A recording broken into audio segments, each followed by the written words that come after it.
Mister Naik, আমি doctor Suryakanta পাওয়ার Saint George hospital থেকে এসেছি। ধন্যবাদ এমন সুন্দর এবং আলোকিত বক্তব্যের জন্য। কোরআন ঈশ্বরের বাণী এই বিষয়ের উপর আপনি বলেছেন যে কোরআন আল্লাহর বাণী। আমার প্রশ্ন হলো, আপনার কাছে ঈশ্বরকে কে সৃষ্টি করেছেন? ঈশ্বরের উৎসটা কি? ভাই খুব সুন্দর প্রশ্ন করলেন যে যদি কোরআন ঈশ্বরের বাণী হয় তাহলে ঈশ্বরের স্রষ্টা কে। খুব ভালো প্রশ্ন। যদি আপনাকে জিজ্ঞেস করি যে আপনার বন্ধু জন একটা সন্তান জন্ম দিয়েছে, আপনি কি বলতে পারবেন সন্তানটা ছেলে না মেয়ে? আপনার বন্ধু জন হাসপাতালে একটা সন্তান জন্ম দিয়েছে, সন্তানটা ছেলে নাকি মেয়ে বলতে পারবেন?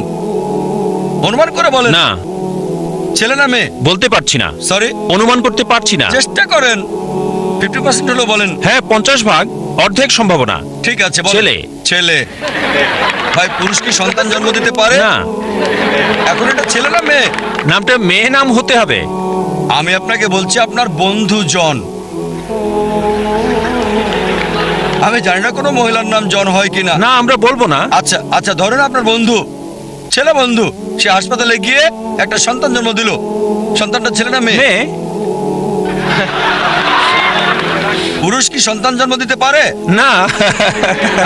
এখন বুঝতে পেরেছেন, পুরুষ সন্তান জন্ম দিতে পারে না, তাহলে ছেলে না মেয়ে প্রশ্নটা আসে কি করে? তাই বলা হয়েছে ঈশ্বরকে কেউ সৃষ্টি করেনি।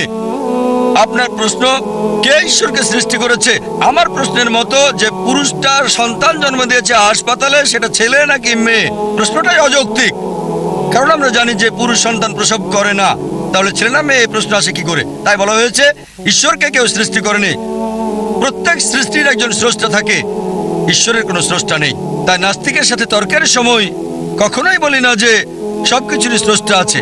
আমি বলি প্রত্যেক সৃষ্টির স্রষ্টা আছে, ঈশ্বর কোনো সৃষ্টি নয়। বলা হয়েছে যখনই আমি বলবো ঈশ্বরের স্রষ্টাকে, আর সে ঈশ্বর নয়। তার সংজ্ঞা হচ্ছে আল্লাহর কোনো স্রষ্টা নেই। আশা করি উত্তরটা পেয়েছেন।